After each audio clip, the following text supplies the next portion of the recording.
Hello students, welcome to Vidya wagon classes YouTube channel. Students, जैसा कि हम लोगों ने आपको बताया था कि 15 दिन में हम लोग 15 चैप्टर कवर करने वाले हैं एक रिवीजन सीरीज के अंदर क्लास 8 के लिए, जो आज से स्टार्ट होने वाली है। तो आज है डे 1, जिसमें हम लोग कवर करने वाले हैं topic linear equations. Linear equation एक बहुत अच्छा टॉपिक, बहुत अच्छे मार्क्स का टॉपिक, अप्रोक्सीमेटली 8 से 12 नंबर का टॉपिक आता ही आता है हर बार एग्जाम में। इस वीडियो के अंदर हम लोगों ने ये बताया है कि लीनियर इक्वेशन होता क्या है, नॉर्मल इक्वेशंस कैसे सॉल्व की जाती है, देन वर्ड प्रॉब्लम क्या होता है, वर्ड प्रॉब्लम कैसे सॉल्व की जाती है, साथ में इंपॉर्टेंट क्वेश्चंस बताए हैं। ओके, इस वीडियो के डिस्क्रिप्शन में आप लोगों को एक पीडीएफ मिलेगी जिसमें सारे के सारे इंपॉर्टेंट क्वेश्चंस हैं। सिर्फ क्वेश्चंस हैं, सॉल्यूशंस नहीं है। सॉल्यूशंस अगर आप लोगों को चाहिए तो आपको मुझे कमेंट करना पड़ेगा, तो मैं एक पीडीएफ और भेज दूंगी, उसका लिंक भी डाल दूंगी जिसके अंदर सॉल्यूशंस भी होंगे। ओके, तो चलो स्टार्ट करते हैं। हम लोग बात कर रहे हैं लीनियर इक्वेशंस की। तो लीनियर इक्वेशन क्या होता है, सबसे पहले हम ये बात करते हैं कोई भी एक इक्वेशन जिसकी पावर, जिसके अंदर जो एक वेरिएबल है उसकी पावर या डिग्री बोल सकते हैं, वो 1 होगी। तो सबसे पहले मैं बात करूं लीनियर। लीनियर का मतलब होता है 1, ठीक है, जिसके अंदर हमारी 1 पावर होगी। हम लोग ये बोल सकते हैं कि एक इक्वेशन के अंदर जिसकी हाईएस्ट पावर जो होगी वो 1 होगी, वो हमारा लीनियर इक्वेशन होगा।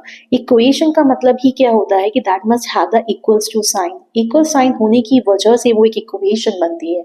ओके, तो सबसे पहले हम बात करते हैं लीनियर इक्वेशन की। तो लीनियर इक्वेशन हम अगर मैं बोलूँ 2x + 3 इज इक्वल्स टू 5, तो ये एक लीनियर इक्वेशन है। क्यों? क्योंकि इसकी हाईएस्ट डिग्री मतलब एक तरीके से पावर जो होती है वो 1 होती है, तो इस वजह से वो इक्वेशन लीनियर इक्वेशन होगा। क्लियर है? Okay, next we will talk about the roots. Roots क्या होते हैं? जो भी हमारा आंसर x की वैल्यू आएगी उसे हम रूट्स कहते हैं। ठीक है, अगर हम ये बात करें कि हमारे पास एक इक्वेशन है, कोई भी इक्वेशन लेते हैं, जैसे सेम इक्वेशन ले लेती हूँ 2x + 3 = 5। अगर मैं इसको सॉल्व करती हूँ तो इसमें मेरी जो x की वैल्यू आएगी वो आएगी 1। ये मेरा रूट हो जाएगा। रूट कहा जाता है जो भी मेरी वैल्यू आएगी x की, वो हमारा रूट है। इसकी पावर 1 है, हाईएस्ट पावर 1 है, तो मतलब इसका रूट भी एक ही आएगा। दैट मीन्स इसका सॉल्यूशन का आंसर भी एक ही आएगा। जब हम आगे नेक्स्ट क्लास में क्वाड्रेटिक इक्वेशंस पढ़ेंगे तो उसमें हम डिफरेंट बात करेंगे। ओके, तो चलिए आगे बढ़ते हैं। Okay, let's talk about the important questions. देखो, इसमें समझाने वाला जितना पार्ट था वो समझा दिया। अब जब तक क्वेश्चंस नहीं करेंगे तब तक हमें कुछ समझ नहीं आएगा, तो इसलिए हम let's forward to the questions. तो चलो, सबसे इंपॉर्टेंट क्वेश्चन जो हमारा नंबर 1 पे आता है वो हमारा क्वेश्चन है 3/4x + 1 divided by x + 1/5 is equals to 7/4। Okay, तो इसको हमें सॉल्व कैसे करना है? सबसे पहले हम LHS को सॉल्व कर लेते हैं, फिर उसके बाद क्रॉस मल्टीप्लाई करेंगे and then will find the value of x। Okay, तो चलो स्टार्ट करते हैं। LHS लिया हमने, इसमें सबसे पहले न्यूमरेटर और डिनोमिनेटर में LCM लिया। Okay, what we are doing the LCM in numerator and denominator LHS के अंदर। ठीक है, अब जो हमसे सॉल्व हो सकता है हमसे सॉल्व करते हैं। 3x + 4/4। अब ये न्यूमरेटर में डिनोमिनेटर रेसिप्रोकल होकर मल्टीप्लाई हो जाएगा, जैसे बेसिक हम लोग अभी तक करते आए हैं वैसे ही। ओके, अब इसके बाद इसमें 5 मल्टीप्लाई हो जाएगा और इसमें 4 मल्टीप्लाई हो जाएगा, इक्वल्स टू 7/4। अब हम क्रॉस मल्टीप्लाई कर सकते हैं। ठीक है, अब हम क्रॉस मल्टीप्लाई करेंगे तो 5 4 20 हो गया। 3x + 4 is equals to 28 5x + 1। अब ब्रैकेट्स खोलेंगे। ओके, ब्रैकेट्स खोलते हैं तो 60x + 80 that is equals to 28 multiply by 5, तो ये हो गया 140x + 28। अब इसको सॉल्व करते हैं।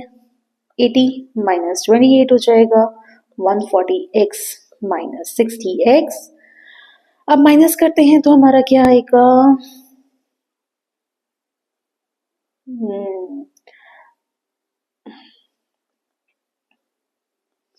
और ये हो जाएगा 80। अब इसे हम स्टैंडर्ड फॉर्म में कर लेंगे, मतलब सिंपलेस्ट फॉर्म में। तो इसे काटते हैं 2 से, 40, 2 2 सा 4, 2 6 सा 12, फिर से काटा 2 से, तो ये हो गया हमारा 13। तो हमारी x की वैल्यू जो आती है वो आती है 13/20। ओके, ये हमारी वैल्यू है x की। क्लियर है, समझ आ गया? ओके, इसके अंदर हमारा वेरिफिकेशन का भी एक पार्ट आता है, तो वेरिफिकेशन करना सीखते हैं। वेरिफिकेशन को हम दो पार्ट्स में समझ सकते हैं, वेरिफिकेशन करना आ सकता है या चेक करना आ सकता है, वो बात एक ही कह रहा है। तो सबसे पहले हम LHS लेंगे। हमारी जो x की वैल्यू आई है 13/20, उसको हम x की जगह पुट करेंगे और हम उसे RHS के इक्वल रखेंगे। ओके, तो चलते हैं। 3/4 मल्टीप्लाई 13/20 हो जाएगा, +1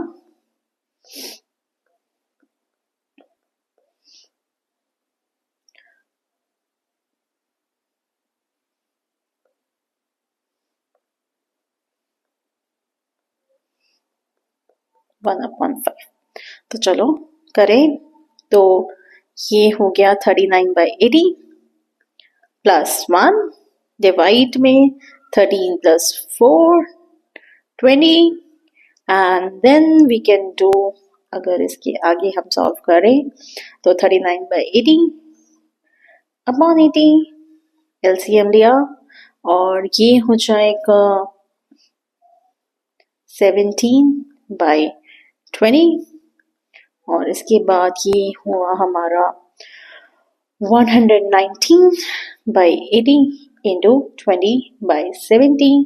इसको कट करके हमारा आंसर आया 7/4, जो हमारे RHS के इक्वल है। तो ये है हमारा वेरिफिकेशन। समझ, ये क्लियर है? Okay, let's move forward to one more important question.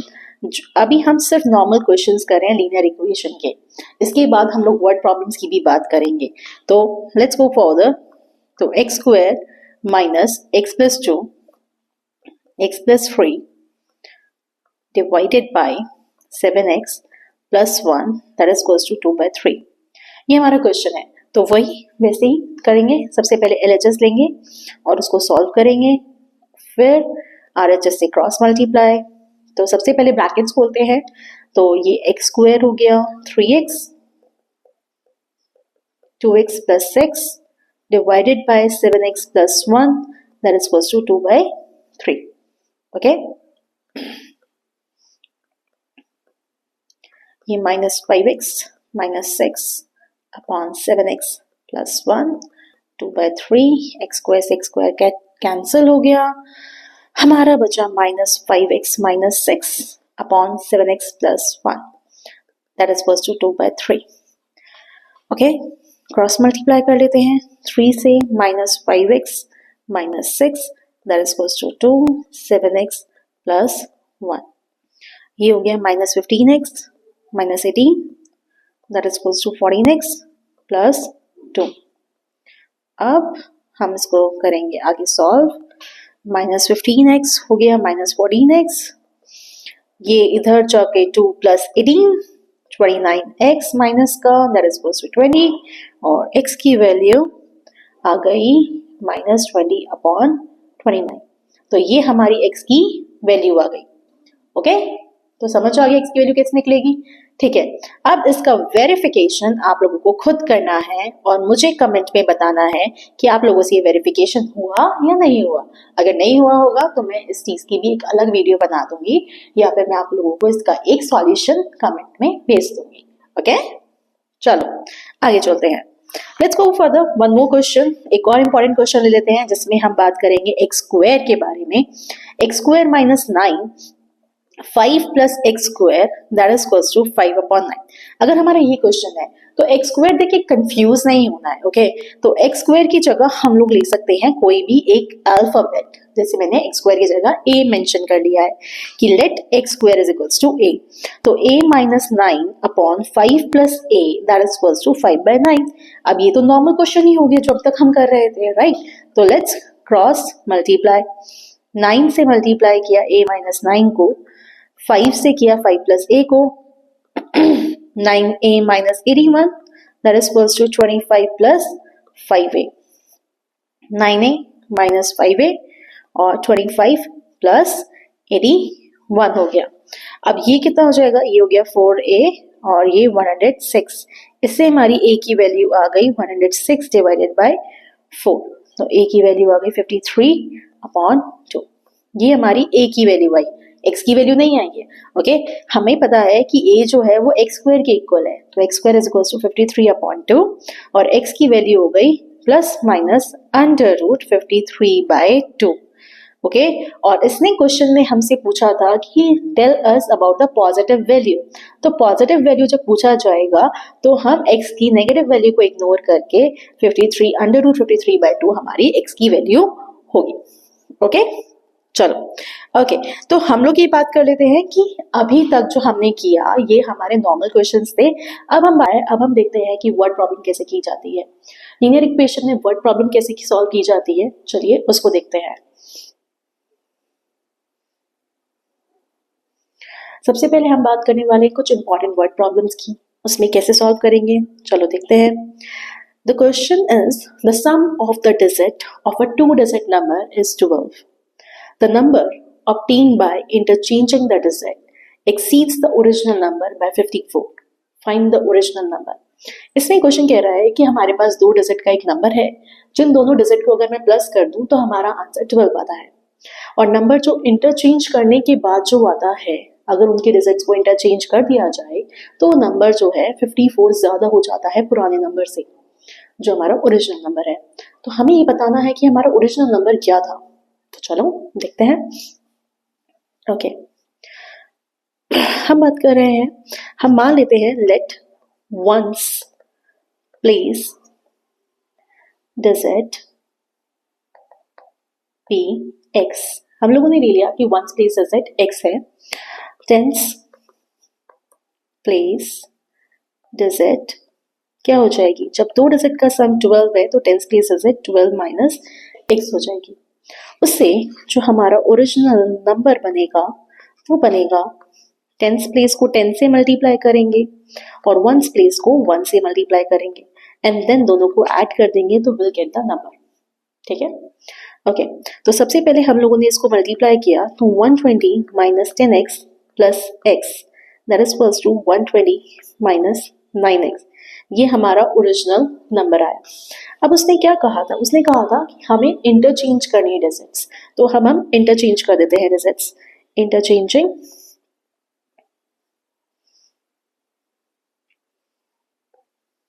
Digits. तो उसके अकॉर्डिंग जो हमारा वंस प्लेस पर वैल्यू आएगी वो हमारी वैल्यू आ जाएगी 12 माइनस एक्स, और जो हमारी टेंस प्लेस पे वैल्यू आएगी वो हमारी होगी x।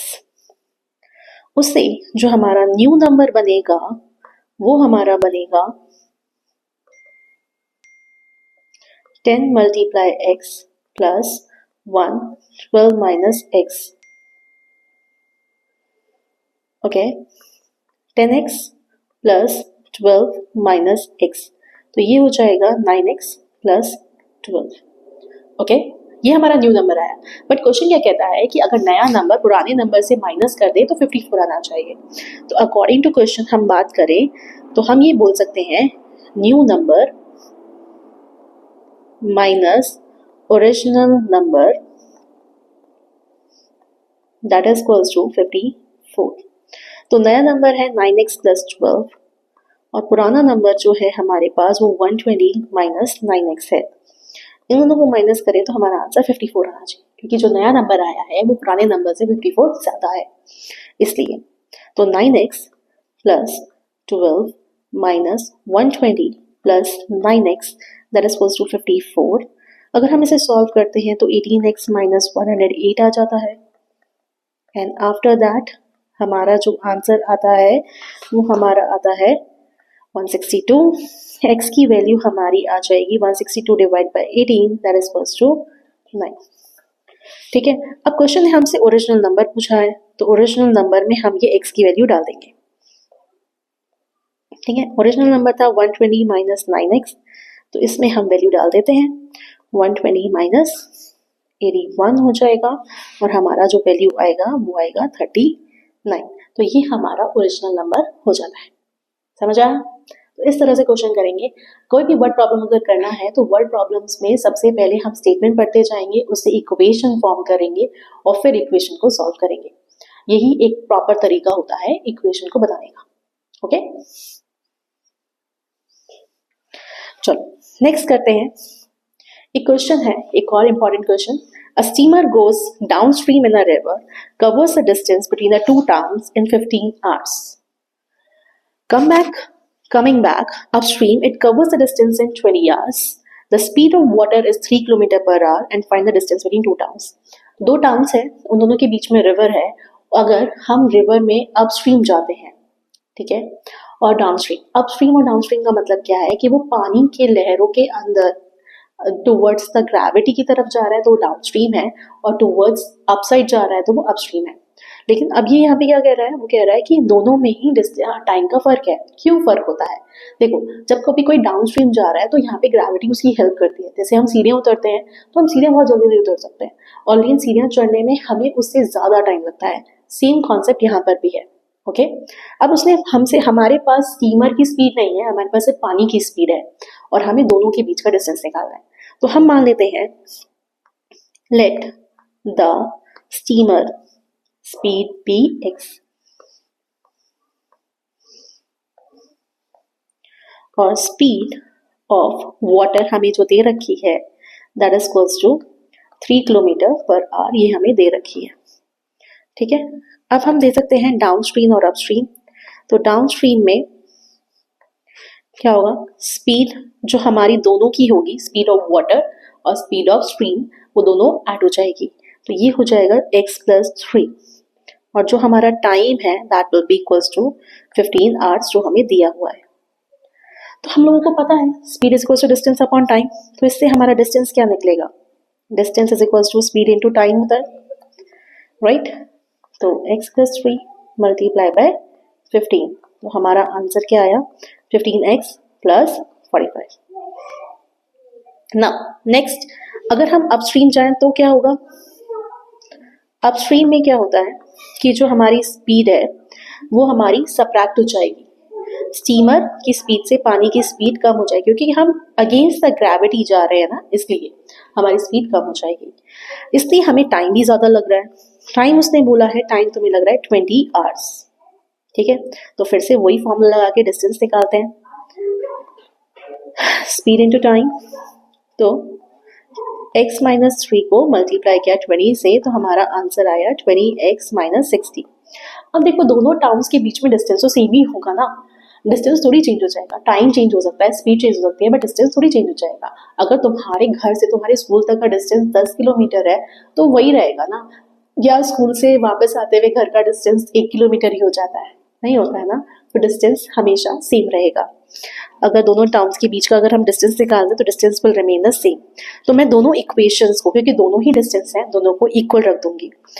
ठीक है, तो इसके अकॉर्डिंग ये हो जाएगा 15x plus 45, that is equals to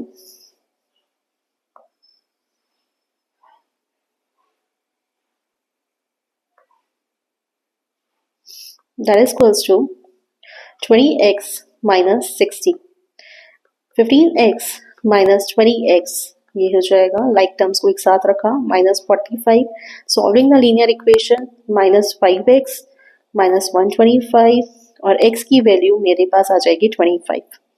ठीक है, अब हमारे पास ये तो क्या आया, ये तो स्टीमर की स्पीड है, बट क्वेश्चन ने हमसे स्टीमर की स्पीड नहीं पूछा है, क्वेश्चन ने हमसे पूछा है डिस्टेंस, कि डिस्टेंस कितना होगा। तो डिस्टेंस, किसी भी एक डिस्टेंस में आप x की वैल्यू रख दो। तो मैं रख रही हूँ 15x प्लस 45 में। तो 15 को अगर मैं 25 से मल्टीप्लाई करूँ और प्लस करूँ 45 से, तो मेरा आंसर जो आएगा वो आएगा 375 प्लस 45 और that is equals to 420 kilometres. ये मेरा आंसर है। ओके, तो इस तरह से हम लोग एक क्वेश्चन सॉल्व कर सकते हैं। ओके, नेक्स्ट हमारे पास एक क्वेश्चन और है। ये क्वेश्चन काफी इंपॉर्टेंट है। ओके, मैंने मल्टीपल टाइम्स इसे एग्जाम्स में देखा है, तो ट्राई करना कि ये एक बार खुद से कर सको। ओके, चलो देखो, इसमें क्या बोला है, एक राइट एंगल ट्राइंगल है। सब लोगों को पता है राइट एंगल ट्राइंगल क्या होता है। ये होता है राइट एंगल ट्राइंगल, बना दिया हम लोगों ने। ये हो गया ए, ये बी और ये सी। राइट एंगल ट्राइंगल बन गया। हाँ, बन गया। अब उसके बाद इसमें दो साइड्स दे रखी हैं, तो हमने ले लिया एक को 3x और एक को 4x। तो हम लिख सकते हैं let the side of triangle is 3x और 4x, क्योंकि वो रेशियो में दे रखा है तो इसलिए हमने इसे 3x और 4x लिख लिया। अब आगे क्या बोलता है कि जो रेक्टेंगल है वो हाइपोटेन्यूज पर बना हुआ है। ठीक है, हमने एक रेक्टेंगल बना दिया। मेरी ड्राइंग पे मत जाना, बहुत बुरे है। हमने एक रेक्टेंगल बना दिया। ओके, उसने बोला है कि हाइपोटेन्यूज की जो रेक्टेंगल बना है उसकी जो हाइपोटेन्यूज की साइड है वो ही उसकी लेंथ है। तो हम लोग पहले हाइपोटेन्यूज निकाल लेते हैं। तो in triangle A B C से मैं हाइपोटेन्यूज निकाल लेती हूँ by using the Pythagoras theorem. h square equals to p square plus b square. h square हमारे पास है नहीं, p will be 9x square और ये 16x स्क्वायर हो जाएगा। h square will be 25x square और h की वैल्यू मेरे पास आई 5x। तो मेरी हाइपोटेन्यूज क्या आई 5x। ओके, अब हाइपोटेन्यूज 5x है। ठीक है, अब लेंथ ऑफ द रेक्टेंगल भी हमारी यही हुई, क्योंकि लेंथ पे ही हाइपोटेन्यूज पे ही लेंथ है। तो लेंथ ऑफ द रेक्टेंगल हम लिख सकते हैं that is also equals to 5x। Okay, breadth of the rectangle क्या होगा? ब्रेथ इसने बोला था क्वेश्चन में, अगर हम पीछे जाएं, कि that is equals to 4/5 of its length. Length के 4/5 है। ठीक है, तो breadth is equals to 4/5 of length. तो अगर मैं इसको सॉल्व करती हूँ तो मेरी ब्रेथ आ गई 4x। ओके, अब देखो क्वेश्चन ने हमें एक और चीज़ें रखी है कि हमें शॉर्टेस्ट साइड ऑफ ट्राइंगल निकालना है। जब हमें पेरीमीटर ऑफ रेक्टेंगल दे रखा है 180 सेंटीमीटर, तो पेरीमीटर का फॉर्मूला तो हम लोग को पता होगा। नहीं पता है तो मैं बता देती हूँ, बट फॉर्मूलेज याद होने ही चाहिए। Perimeter of rectangle twice of length plus breadth है। ओके, ये हमें 180 दे रखा है। लेंथ हमारे पास 5x है और ब्रेथ हमारे पास 4x है। 180 is equals to 2 into 9x। 180 is equals to 18x हो जाएगा और 180 डिवाइड बाय 18, तो हमारे पास x की वैल्यू क्या आई 10। ये हमारा आंसर नहीं है, क्योंकि उसने हमसे एक और चीज पूछी है। उसने हमसे पूछा है शॉर्टेस्ट साइड ऑफ ट्राइंगल। तो शॉर्टेस्ट साइड ऑफ ट्राइंगल हमारे पास है 3x, राइट। तो x की वैल्यू हमारे पास 10 आई थी, तो ये हमारी 30 सेंटीमीटर्स हमारे पास शॉर्टेस्ट साइड हो गई। वो तुमसे और भी कुछ पूछ सकता है, कुछ और तरीके से तुमसे परपेंडिकुलर पूछ सकता है, हाइपोटेन्यूज पूछ सकता है, क्वेश्चन कैसे भी चेंज हो सकता है, but this is the best question. Okay, तो ये थे हमारे कुछ इंपॉर्टेंट वर्ड प्रॉब्लम्स। मैं तुम्हें इंपॉर्टेंट वर्ड प्रॉब्लम्स के साथ साथ इसकी एक लिस्ट नीचे पिन कर दूंगी कमेंट के अंदर, कि जो तुम्हारे लिए इंपॉर्टेंट है for the DAV books. And साथ में एक पीडीएफ का लिंक होगा जिसके अंदर सारे इंपॉर्टेंट क्वेश्चंस का पीडीएफ होगा। ओके, तो सारे इंपॉर्टेंट क्वेश्चंस का पीडीएफ हम लोग एक लिंक में डाल देंगे जो हमारे डिस्क्रिप्शन बॉक्स में होगा, तो go and check that. Okay, don't forget that. So यहाँ तक थे हमारे सारे इंपॉर्टेंट क्वेश्चंस। तो यहाँ हमारे लीनियर इक्वेशन खत्म हो गया है। अगर कोई भी डाउट है इस चैप्टर के अंदर तो you can just ask me, comment कर दो अपना वो जो भी आपका क्वेश्चन है जो तुम्हें समझ नहीं आ रहा है। I try to give you the solution on the comment box और I send you the video. मैं आपकी उस पर वीडियो बना दूंगी एक, जिससे आपके सारे डाउट्स हो जाएं। ओके, सो अगर आपको ये वीडियो अच्छा लगा हो, या तो आपको लग रहा है कि हाँ ये वीडियो थोड़ा भी यूजफुल है, तो प्लीज जाकर इस चीज को, इस चैनल को सब्सक्राइब कीजिए, स्टे ट्यून रहिए, अपने फ्रेंड्स को शेयर कीजिए, और जो बढ़िया लग रहा है तो उसको लाइक तो करना ही पड़ेगा। तो चलो कर दो लाइक, शेयर और सब्सक्राइब। चलो मिलते हैं तुमसे नेक्स्ट क्लास में, जिसमें हम लोग करने वाले हैं अलजेब्रिक एक्सप्रेशंस। इम्पॉर्टेंट टॉपिक है बहुत ज़्यादा, तो उसको छोड़ना नहीं, क्योंकि वो 9th में भी काफ़ी हेल्प करेगा। तो चलो मिलते हैं अगली क्लास में। Bye bye.